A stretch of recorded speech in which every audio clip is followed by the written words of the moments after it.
Hadis yang kita pelajari insya Allah pada siang ini 335. Ini urutan dari awal kita belajar hadis. Riyadhus Shalihin sudah hadis 335. Alhamdulillah, semoga Allah jadikan ilmu yang bermanfaat. Dari Abdullah bin Amr bin As radhiyallahu anhuma, beliau berkata, saya mendengar Rasulullah SAW bersabda secara terang-terangan, bukan samar-samar. Beliau bersabda, Inna ala bani fulanin laisu bi awliyai. Innama waliyallahu wa salihul mu'minin. Walakin lahum rahimun abulluha bibilaliha. Sesungguhnya keluarga Bani Fulan bukanlah wali-waliku. Bukanlah orang-orang yang aku cintai mereka sehingga punya hubungan yang erat nanti di dunia dan juga di akhirat. Bukan karena ada hubungan kekerabatan, kesukuan. Wali atau penolongku, orang yang dekat dengan aku adalah Allah dan orang-orang mukmin yang saleh, walaupun bukan kekerabat. Selama Anda mengikuti sunnah Nabi SAW, walaupun bukan kerabat beliau, punya kedudukan mulia di sisi Allah SWT. Banyak sahabat bukan dari kerabat Nabi. Salman Al-Farisi, ya, Suhaib Ar-Rumi, Bilal bin Abi Rabah, banyak sekali. Di antara mereka tidak punya hubungan kekerabatan dengan Nabi SAW. Orang-orang dari Ansar selain suku Najjar, mereka juga ya, tidak punya hubungan kekerabatan dengan Nabi SAW secara langsung, ya. Kalau suku Najjar ada hubungan kerabat dengan Aminah, ibu beliau alaihi salatu wassalam. Tapi Nabi SAW mengatakan orang-orang mukmin yang akan menjadi ya, penolong-penolongku, orang-orang yang dekat dengan aku. Hanya saja orang-orang yang punya hubungan kekerabatan itu tapi mereka tidak beriman, mereka memiliki hubungan kekerabatan yang akan aku basahi dengan air kekerabatan. Hadis ini riwayat Bukhari Muslim dan ini lafadznya Imam Bukhari. Maknanya mirip dengan hadis sebelumnya yang kita pelajari pada pekan lalu, yaitu Nabi SAW tetap diperintahkan oleh Allah Subhanahu Wa Taala untuk menyambung silaturahim dengan kerabat-kerabat beliau walaupun mereka dalam keadaan kafir. Walaupun mereka dalam keadaan kafir. Itu juga dicontohkan oleh para sahabat. Nabi SAW tetap menjalin hubungan dengan mereka, terbukti walaupun mereka kufur, walaupun mereka mengusir Nabi SAW dari Mekah. Dari pada saat Nabi SAW masuk ke Mekah, beliau memaafkan orang Quraisy. Pada saat seorang sahabat nyeletuk, ngomong mengatakan, hari ini hari pembalasan, hari ini hari pertumpahan darah. Waktu Nabi SAW masuk dengan pasukan 10.000 orang ke Mekah. Orang-orang Mekah nggak punya daya untuk melawan. Maka Nabi SAW membalik itu. Sambil mengatakan hari ini hari kemuliaan. Hari ini hari pemaafan.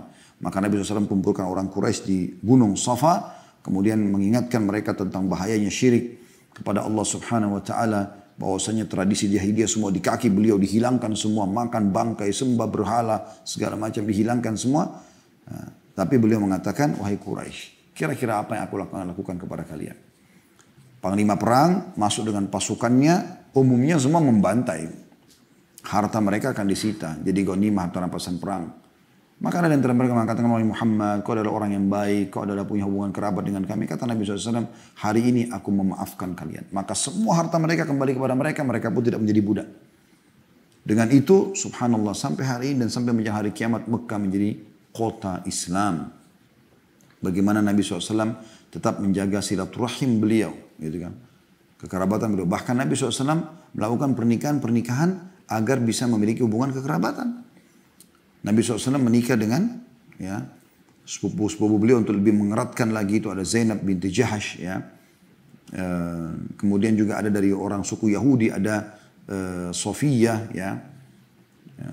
Begitu juga ada perempuan dari Mesir, ya, Maria Al-Qibtiyah. Waktu Nabi SAW mengingatkan muslimin, ya, berbuat baiklah kepada penduduk Mesir karena mereka punya hubungan kekerabatan dengan kita, ya.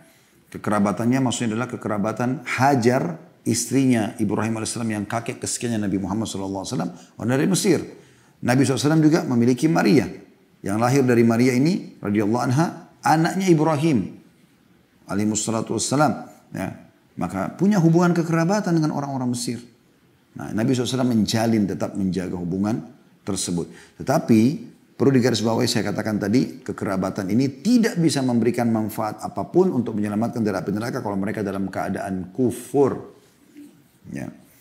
Makanya Nabi SAW ingatkan, aku tidak bisa menyelamatkan kalian dari Allah Subhanahu Wa Taala. Siksa Allah kalau kalian dalam keadaan kafir. Tapi akan sangat mulia kalau seseorang punya hubungan kekerabatan dengan Nabi SAW, kemudian mereka saleh dan saleha. Mereka betul-betul menjaga sunnah-sunnah kakek mereka.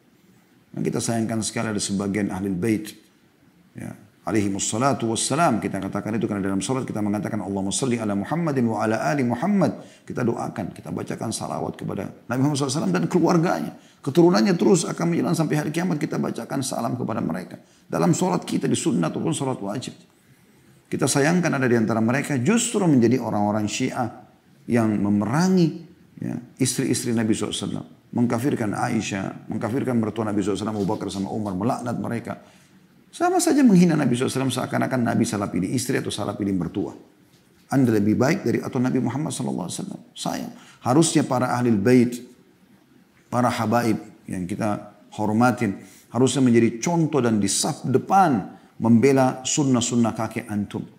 Dan kita ini dari belakang membantu, menyokong itu semuanya. Harusnya kalian di depan mentauhidkan Allah di saf pertama. Bagaimana kalian menyebarluaskan sunnah kakek kalian dengan benar. Ya, dengan memurnikan tanpa menambah-nambah, tanpa ada kesyirikan, tanpa ada kebidaan. Ini harusnya menjadi sebuah simbol yang sangat jelas. Semoga Allah SWT mudahkan itu semuanya. Ya. Kemudian selanjutnya kita pelajari hadis nomor 336 dari Abu Ayyub Khalid bin Zaid al-Ansari radhiyallahu anhu. Anna rajulan qala ya Rasulullah akhbirni bi'amalin yudkhiluni al-jannah wa yubaiduni minan nar. Faqala an-nabiy sallallahu alaihi wasallam ta'budu Allah wa la tusyriku bihi syai'a wa tuqimu as-salata wa tu'ti az-zakah wa tasilu ar-rahim. Bahwa seorang laki-laki berkata, wahai Rasulullah, beritahukan kepadaku satu amal yang bisa memasukkanku ke dalam surga. Atau beritahukan aku amalan, bukan satu amal, lebih tepatnya amalan ya, yang bisa memasukkanku ke dalam surga dan menjauhkanku dari neraka. Maka Nabi SAW bersabda, kamu menyembah Allah dan tidak menyekutukan sesuatu pun kepadanya atau dengannya. Kemudian kamu mendirikan sholat, membayar zakat, dan menyambung hubungan kekerabatan. Hadis riwayat Bukhari dan Muslim. Hadis ini teman-teman agak berbeda sedikit dengan hadis sebelumnya. Hadis sebelumnya saya tidak memberikan lagi poin-poin seperti biasa kita lakukan ya. Faedah pertama, faedah kedua. Karena memang hadis yang 335 yang sebelum ini itu sangat berhubungan dengan sebelumnya. Tapi kalaupun kita mau poinkan sebenarnya poin pertama adalah tentang pentingnya silaturahim dan kedudukannya walaupun keluarga kita dalam keadaan kafir. Ya. Dan itu dicontohkan oleh Nabi alaihi salatu wassalam. Kemudian yang kedua adalah Nabi SAW memastikan yang menjadi orang-orang penopang, penolong bagi setiap orang mukmin adalah saudaranya mukmin yang lain. Yang memang beriman. Patokannya adalah keimanan. Sementara hadis ini yang 336 yang kita pelajari, kita akan coba korek mutiarai dan kita akan susun poin demi poin. Yang pertama adalah Abu Ayyub al-Ansari, Khalid bin Zaid radhiyallahu anhu al-Ansari adalah seorang laki-laki yang mulia. Seseorang yang telah dipilih rumahnya oleh Nabi SAW pada saat turun di Madinah. Dan bagaimana beliau dipuji oleh Allah SWT dalam Al-Quran karena beliau menasihatin istrinya. Ya, Ummu Ayyub tentang masalah fitnah yang tersebar, kisah ifq. Fitnah bahwasanya Aisyah berzina dengan Safwan radhiyallahu anhu, lalu dia mendidik istrinya agar jangan ikut-ikutan dan seharusnya kita menolak itu. Karena beliau mengatakan Nabi Muhammad Safwan lebih mulia daripada aku. Maka kau juga dan Aisyah lebih mulia daripada kamu, hai Ummu Ayyub. Maka tidak mungkin mereka melakukan itu. Juga beliau mati terakhir di benteng Konstantinopel. Bagaimana beliau dengan umur yang sangat tua sampai meninggal.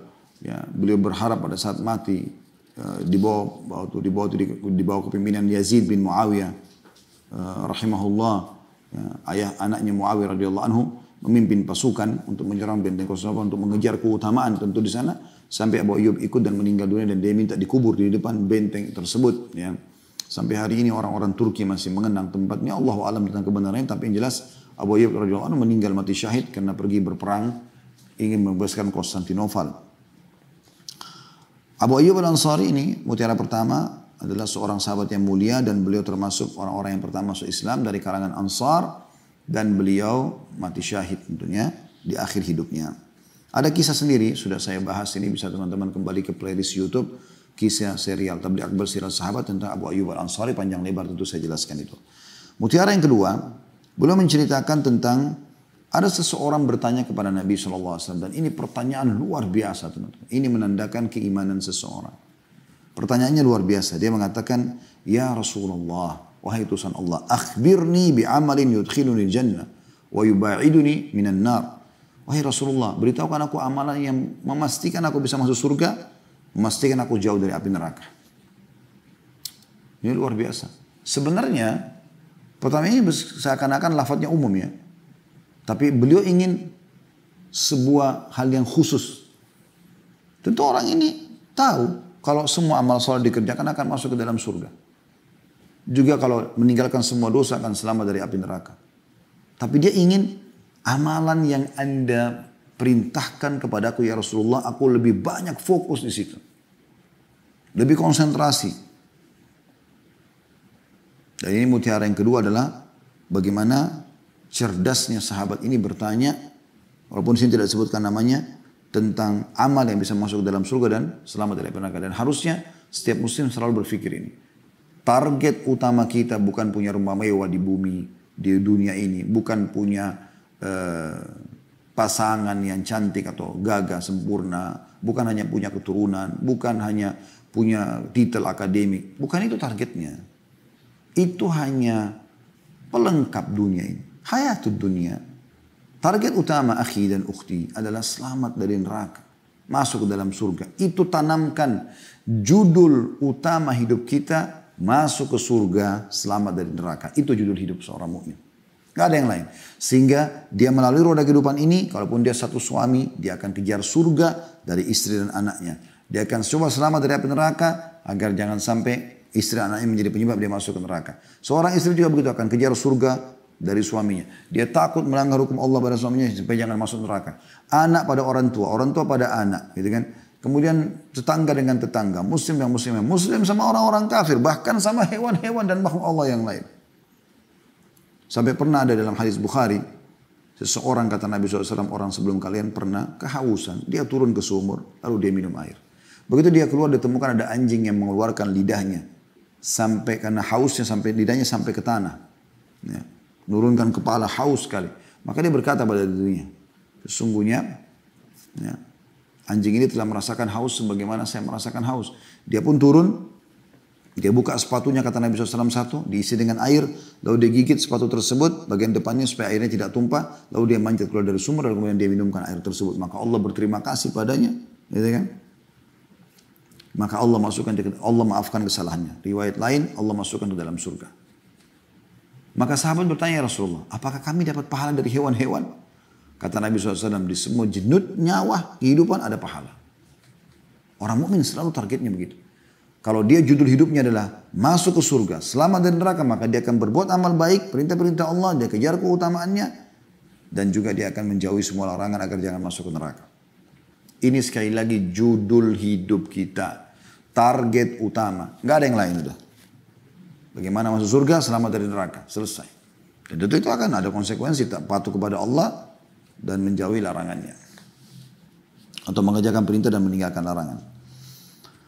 Kemudian yang ketiga, jadi tadi ya, mutiara yang kedua adalah simbol hidup seorang muslim harusnya masuk ke surga dan selamat dari neraka. Yang ketiga yang kita bisa ambil adalah wasiat Nabi SAW.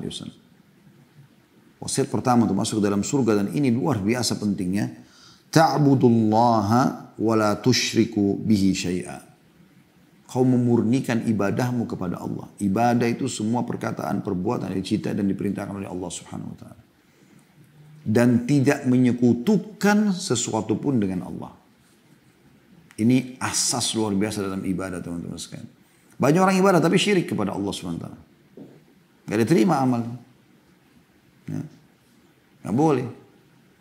Pakai jimat, minta-minta di kuburan, minta di pohon keramat. Subhanallah. Mana contoh dari Nabi SAW semua ini?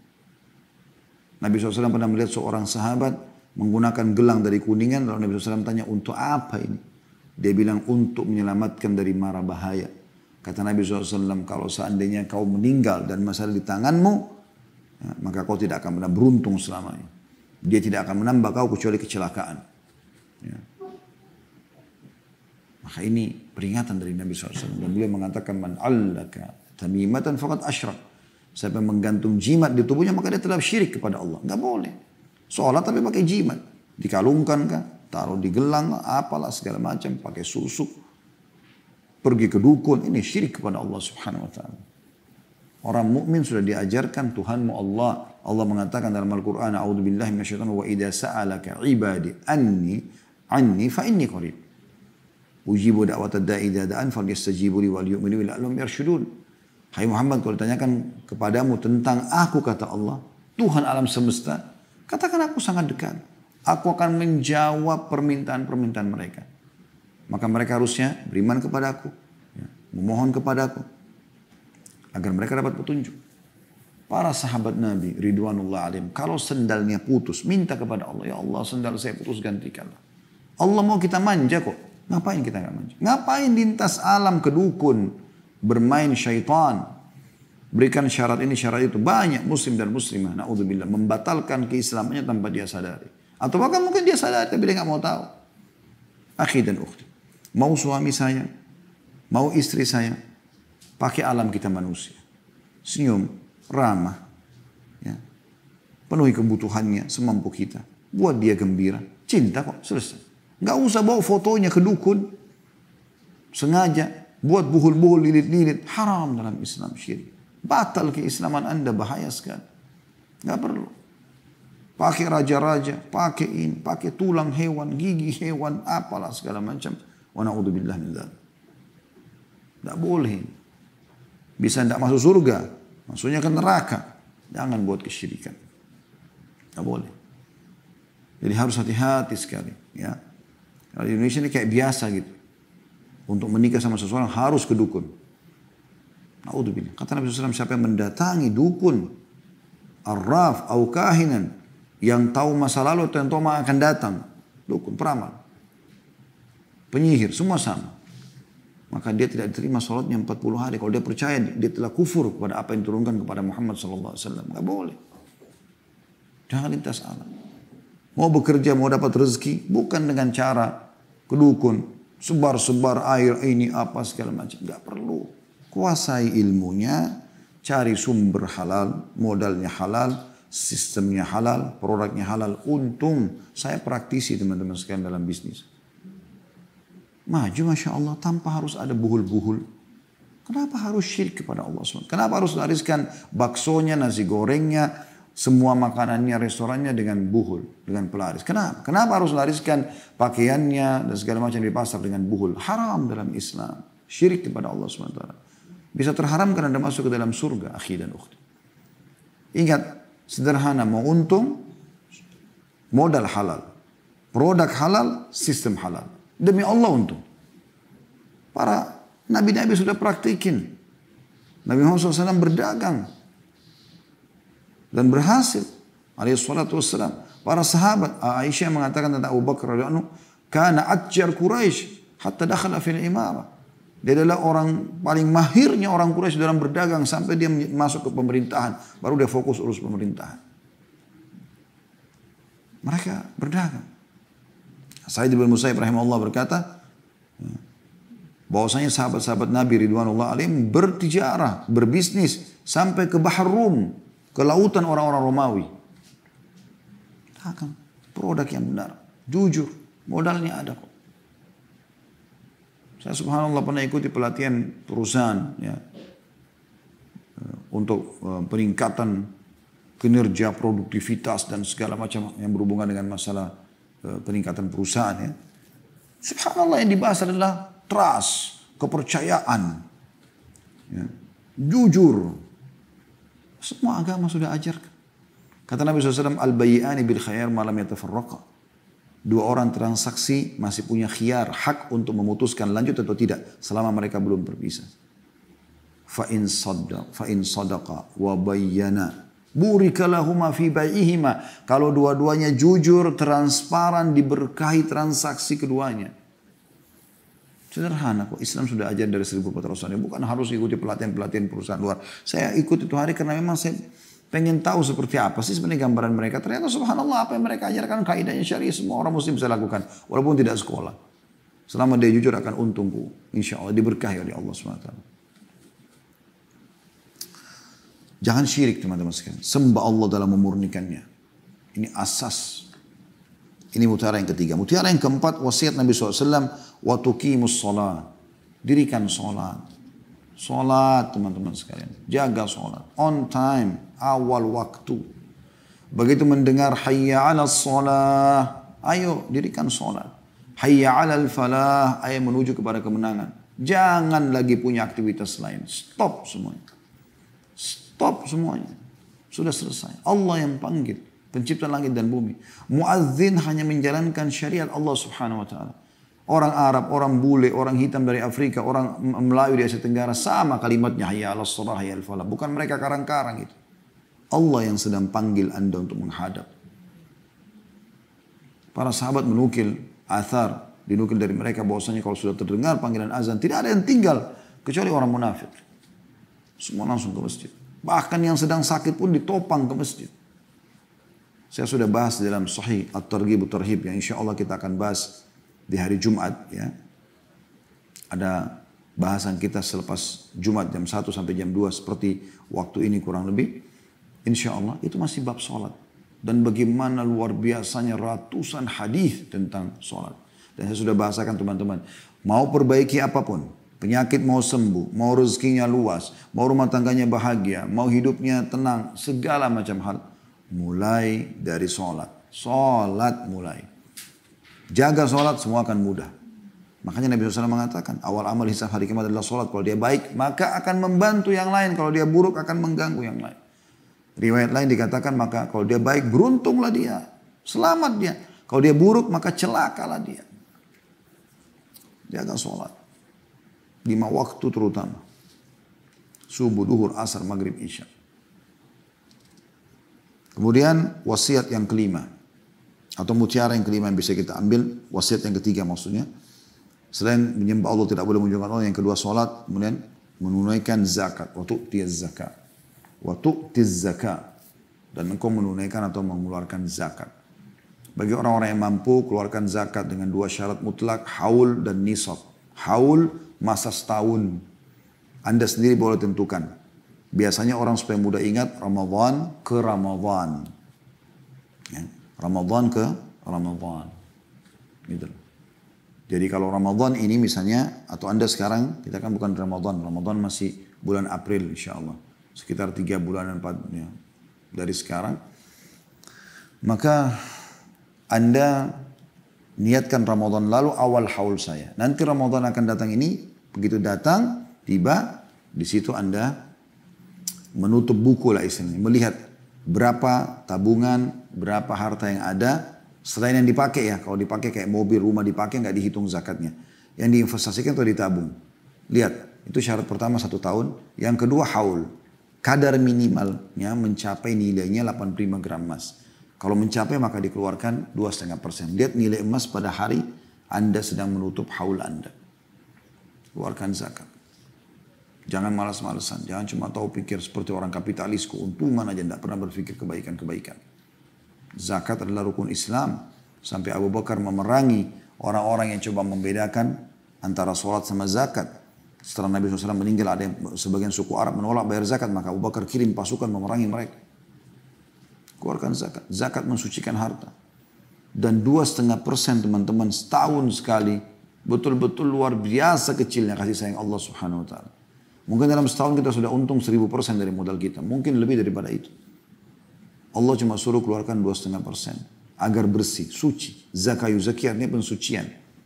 Jadi kayak saluran air kalau tersumbat, diangkat sumbatannya. Seperti itu kurang lebih. Lancar semuanya.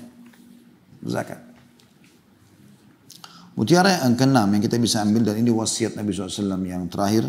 Di dalam hadits ini ada 4 wasiat. Menyembah Allah, tidak syirik. Menunaikan sholat, mendirikan sholat, menunaikan zakat, dan yang terakhir watasilur rahim. Dan engkau melanjutkan hubungan silaturahim. Sudah pernah saya jelaskan itu di awal-awal bab kita ya. Ada rahim, hubungan kekerabatan yang terjadi begitu kita lahir sudah punya hak rahim mereka. Orang tua kita ke atas, ayah, ibu, kakek, nenek, dan semua ke samping mereka. Tante, paman, saudara dan saudarinya, kakek dan nenek kita juga. Semua jalur ke samping kita. Yaitu saudara dan saudari, si ibu, si ayah, ini semua punya hubungan kekerabatan. Kemudian semua jalur ke bawah mereka, keponakan kita. Dan semua jalur ke bawah kita, anak, cucu, cicit, dan seterusnya ini adalah rahim. Begitu kita lahir sebenarnya sudah punya rahim. Begitu mereka lahir punya hubungan rahim. Kalau kita kan lahir belum punya anak, belum punya cucu, tapi nanti mereka lahir, mereka punya hubungan kerabat sama kita. Tapi jalur ke atas semuanya sudah ada rahim. Ada orang, dan ini termasuk mahram juga ya. Sudah punya hubungan kekerabatan, nggak boleh nikah sama mereka. Nggak boleh nikah. Ada orang yang punya kekerabatan disebabkan karena sebab pernikahan. Seperti suami ataupun istri. Tapi ini memang sifat mahramnya sementara. Selama satu suami istri. Tapi kalau sudah bukan suami istri, sudah lewat masa iddah dari perceraian, maka sudah orang asing. Tapi ada yang karena pernikahan jadi mahram abadi. Punya hubungan kekerabatan juga abadi, yaitu mertua. Karena tidak ada mantan mertua, tidak ada mantan anak mantu. Walaupun kita cerai sama istri atau suami, orang tua mantan pasangan kita ini tetap mahram. Juga ada orang yang punya hubungan kekerabatan dengan pendidikan, tapi bukan mahram. Mereka punya hak kekerabatan seperti ipar. Ya. Ini juga batasannya selama kita masih bersatu suami istri, maka saudara dan saudarinya pasangan kita ipar. Tapi mereka bukan mahram, tidak boleh tidak pakai hijab. Ya, perempuan sama saudara atau adik ataupun kakak suaminya, nggak boleh. Karena itu bukan mahramnya, tapi punya hubungan kekerabatan, rahim. Ada juga punya hubungan kekerabatan dari susuan. Dari susuan, yang dikenal dengan saudara susuan, ibu susuan. Ya. Yang kata Nabi SAW terharamkan dari nasab apa yang terharamkan dari susuan. Ya. Atau kama qala Nabi SAW. Jadi seperti itu kurang lebih. Maka kita perlu silaturahim dengan mereka. Pernah ada sahabat membawa duit, sekantong duit, mengatakan, ya Rasulullah saya punya duit nih, dirham. Saya mau sedekah. Target saya 2 orang. Dua-duanya miskin. Satu punya hubungan kerabat, yang satu punya tidak ada hubungan kerabat. Umat Islam secara umum. Kata Nabi SAW, kalau kau berikan yang punya hubungan kerabat denganmu, kau akan dapat 2 pahala. Pahala kekerabatan, lanjutkan silaturahim, dan pahala sedekahnya.